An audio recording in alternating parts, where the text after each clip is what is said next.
Bonjour, mon nom c'est Immaculée Malou Malou et la chaîne s'appelle Immaculée Light Access. Si vous venez juste de nous découvrir, en tout cas, n'hésitez pas, veuillez vous abonner sur la chaîne Immaculée Light Access. Il a en sigle ILA en anglais et en le faisant, cliquez sur la sonnette qui est à droite de l'écran pour des notifications ultérieures. Voilà, que mon Dieu vous bénisse. Ce matin, c'est lundi, je suis toujours très motivée le lundi. D'habitude, on dit que non, voilà, c'est la lundiose, comme on l'a surnommé, parce que on a eu le week-end. Souvent, après le week-end, les gens se lassent un peu, ils disent que non, voilà, le lundi, c'est la routine qui va reprendre tout. On est fatigué, mais non, pas du tout. Le lundi, pour moi, j'ai toujours trouvé que c'est le boost, c'est la chance de tout refaire, c'est la chance de tout tenter. C'est un comme l'alpha, un comme un seul Dieu, un comme, première lettre d'alphabet. Je venais de dire déjà alpha, donc la lettre est A, donc c'est ça. Donc, c'est vraiment le début, le commencement de tout. Je trouve que c'est toujours une chance de dire que non, le projet que j'ai entamé là n'a pas marché. Aujourd'hui, c'est lundi, je mets ça de côté, je vais commencer autre chose, quelque chose de new.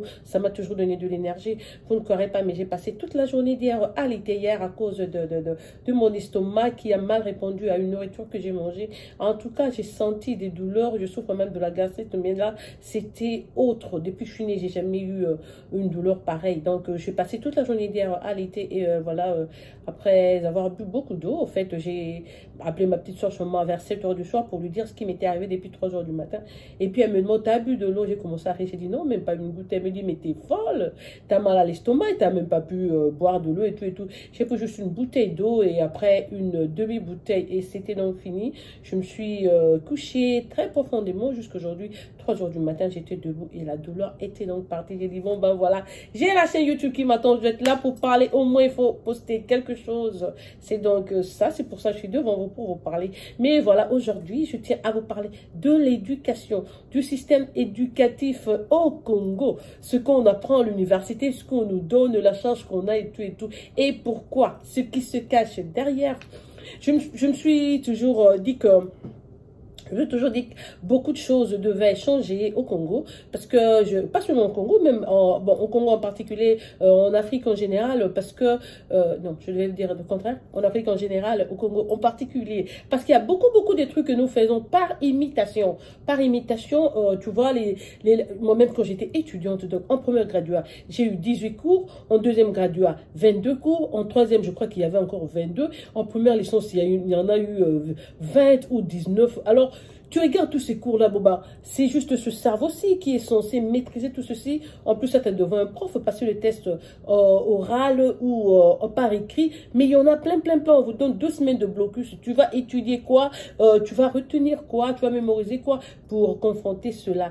Donc, c'était vraiment difficile. En tout cas, c'était à l'université, d'ailleurs, les gens le savent. Ceux qui ont eu la chance de faire des bonnes écoles secondaires s'en sortent facilement. Et les élèves ou les jeunes gens qui n'ont pas eu la chance de fréquenter les bonnes écoles, je vous dis que c'est le combat au niveau de l'université. On a rencontré ceux qui ne savent pas écrire, ceux qui ne savaient même pas comprendre le français quand le prof parlait, ceux à qui on devait expliquer des choses 2 ou 3 fois.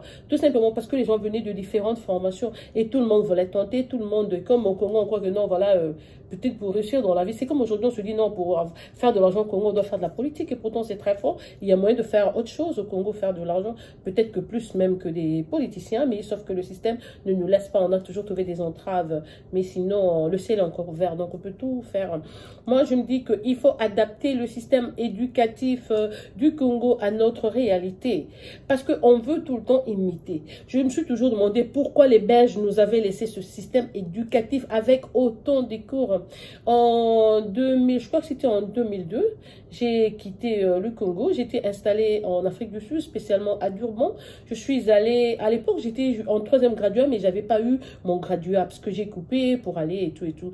Donc, je suis allée me faire inscrire. Je voulais faire le 3e graduat pour avoir le bachelor, le graduat en Afrique du Sud. On m'a demandé le transcrit de mes cotes et tout. J'ai dû envoyer l'argent à Kinshasa. On est allé, on a eu le relevé de cotes qu'on m'a envoyé.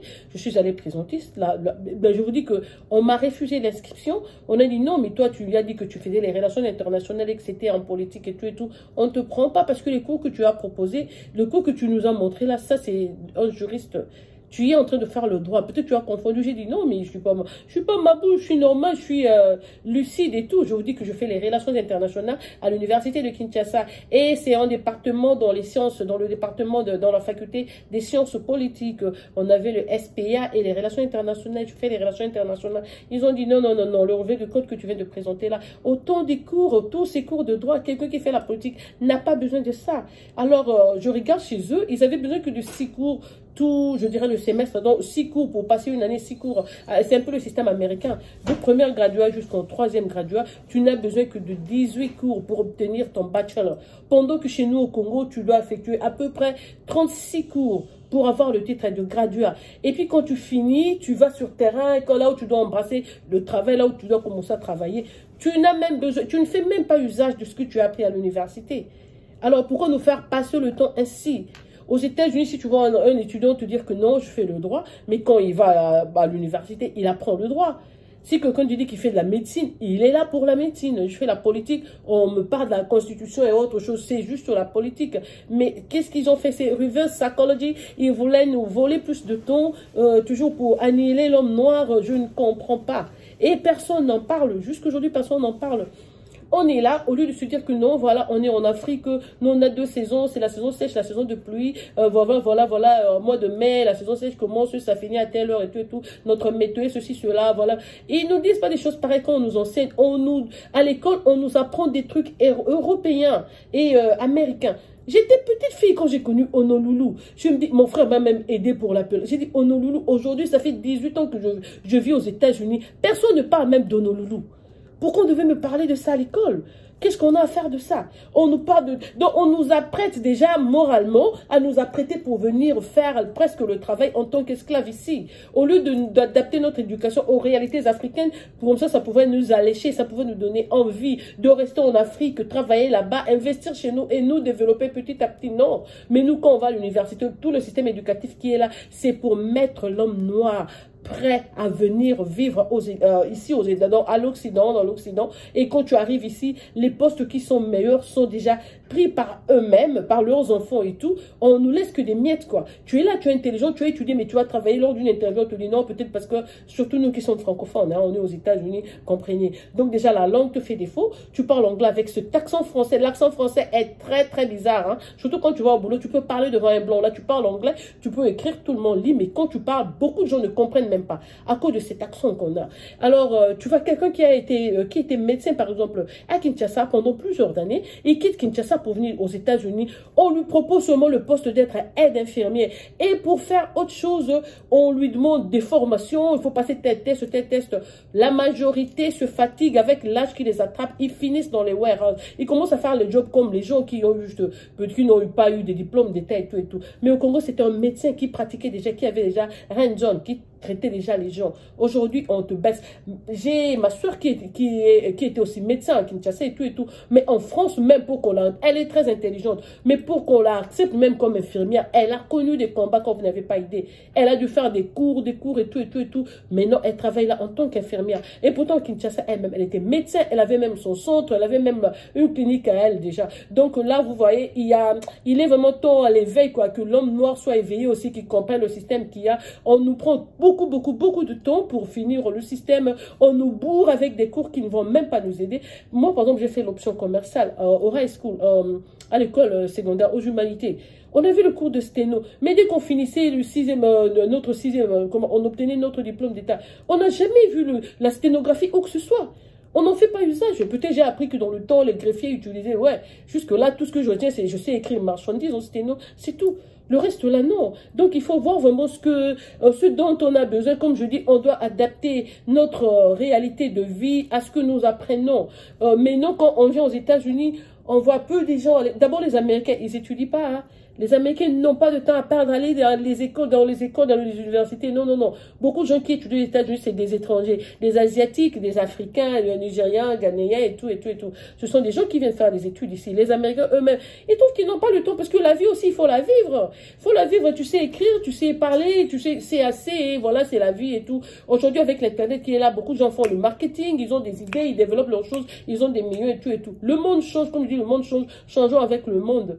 Nous, au Congo, on a a eu un bon cours qu'on appelait civisme. C'était un cours que je peux dire aujourd'hui que c'était pour l'éveil patriotique. Mais ce cours-là a été enlevé, je vous dis, ôté du système. On se demande jusqu'aujourd'hui pourquoi.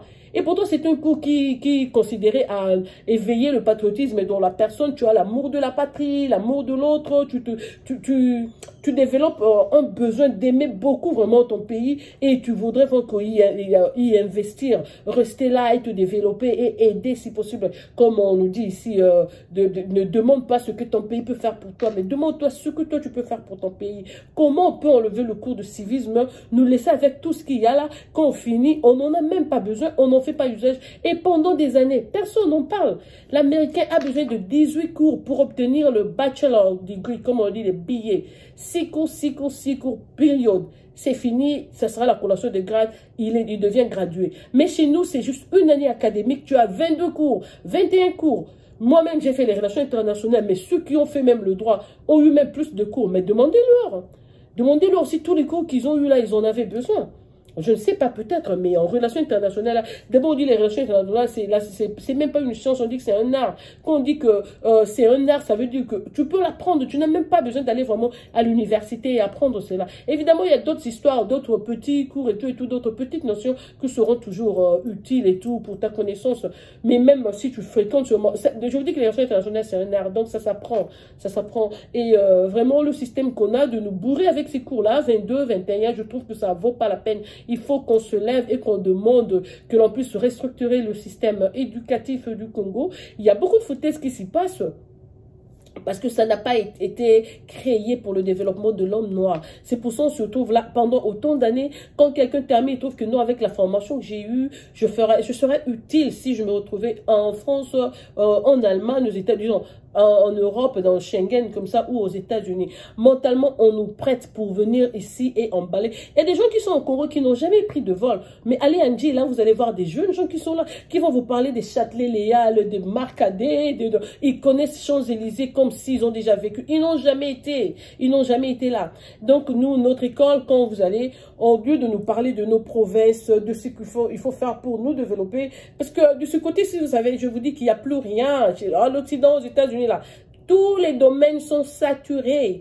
Il y a plus, tu vas découvrir quoi. C'est pour ça qu'on commence à chercher, les 5G, cela. On commence à chercher à nous mettre des mercures d'aluminium dans le corps par le vaccin pour que nous puissions devenir, je sais pas, robotisés ou quoi que ce soit.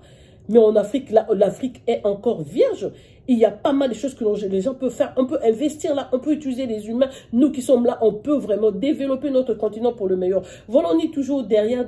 Et je vous dis que l'éducation, c'est la fondation, c'est la base d'un pays. Quand vous n'avez pas une éducation restructurée, c'est toute une génération qu'on est en train de brûler. Chaque jour quand je me réveille, comme il y a un mois ou même moins d'un mois, il y a 3 semaines, j'ai vu qu'il y a eu beaucoup de morts, beaucoup de médecins de clinique, Galiema et tout. Et la semaine passée, on a même enterré le docteur Le Pire. Ça m'a dérangé. Mais qui va le remplacer? Ça, c'est l'élite du Congo qui est en train de partir. Qui remplacera ce genre? Parce qu'on n'a pas... on n'a pas un bon système éducatif. Aujourd'hui, si quelqu'un sort de la médecine, il ne sera pas à même d'effectuer ce métier comme le faisait docteur Lépire. Alors, ça va lui valoir prendre l'avion, aller à l'étranger pour ajouter encore quelques connaissances qui vont encore te voler le temps dans la vie. Pendant que les jeunes américains, 18 ans, 19 ans, c'est déjà la vie. Il est déjà en train de créer des trucs sur Internet. Il travaille là, il commence déjà la vie. Nous, on est toujours en retard. À 30 ans, on est encore chez des parents. À 30 ans, on ne sait même pas ce qu'on veut être dans la vie. On ne sait pas. Les filles, au moins, un peu de chance parce que tu es marié, tu as ton homme qui te case, là, ça va. Mais pour les hommes, la vie est vraiment difficile au Congo. Alors quand il y a quelque chose, en lingala chez nous, on dit au monindo kibelela. L'éducation au Congo doit changer. En tout cas, que l'on retourne le cours de civisme à l'école, même au niveau primaire. Que ça reprenne, parce que c'est ce qui fait que quelqu'un soit attaché à son pays. Vous voulez nous voler notre pays, notre culture. Donc je suis la Congolaise, mais je sais même pas le Congo, les provinces et tout, malgré la guerre qu'il y a. Mais notre pays existe, et il existera toujours. Donc c'est mieux que l'histoire soit gardée, soit sauvegardée. On doit parler de notre histoire à nos enfants. Je vois mal laisser un cours de sténographie et voilà, exister. Et voilà, je sais que la sténo, je crois que c'est aussi parti. Je crois que c'est parti. Je ne trouvais pas de raison pour lesquelles le civisme devait être ôté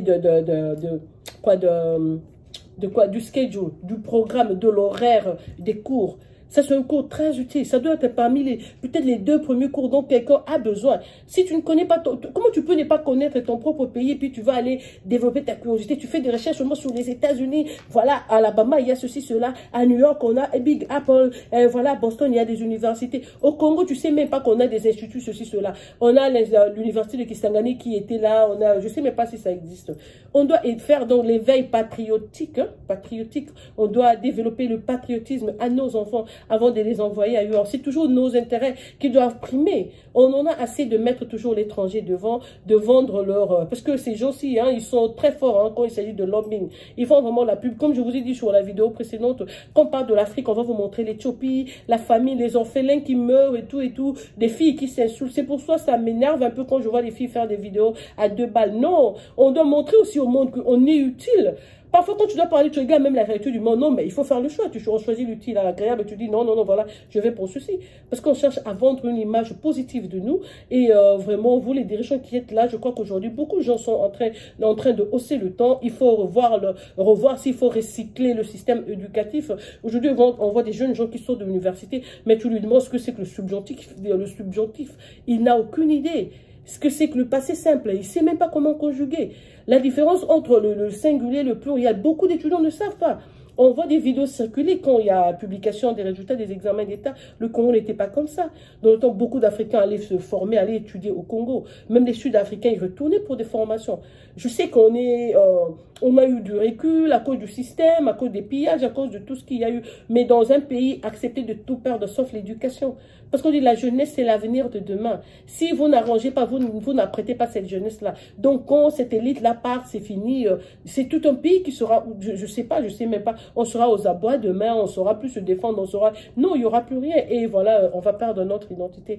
Il faut donc faire attention. L'éducation doit d'abord venir en premier. Et je crois que les présidents, tous ces gens qui auront la chance de suivre cette vidéo, si vous pouvez la partager comme ça, c'est en partageant la vidéo que le message arrive aux gens qui sont donc dans le système. Ils verront, non, voilà, elle a raison, ou les gens ont raison, on va enlever. Si l'Américain fait seulement 6 cours toute l'année académique, pourquoi on laisserait le Congolais faire 22 cours pour l'année académique? Et les Américains, j'utilise même la calculette, ils utilisent l'ordinateur au-dessus de tout, mais nous, juste avec notre cerveau, non, c'est pour ça, vous voyez, les jeunes gens, vraiment, à 20 ans, les gens paraissent déjà très, très vieux, comme s'ils ont déjà fait, je sais pas quoi, non, il faut savoir parler. Et aujourd'hui, voilà que pendant la pandémie, on a fermé tous les pays, même si tu tombes malade, donc on va te soigner dans ton pays et tout, on reste là.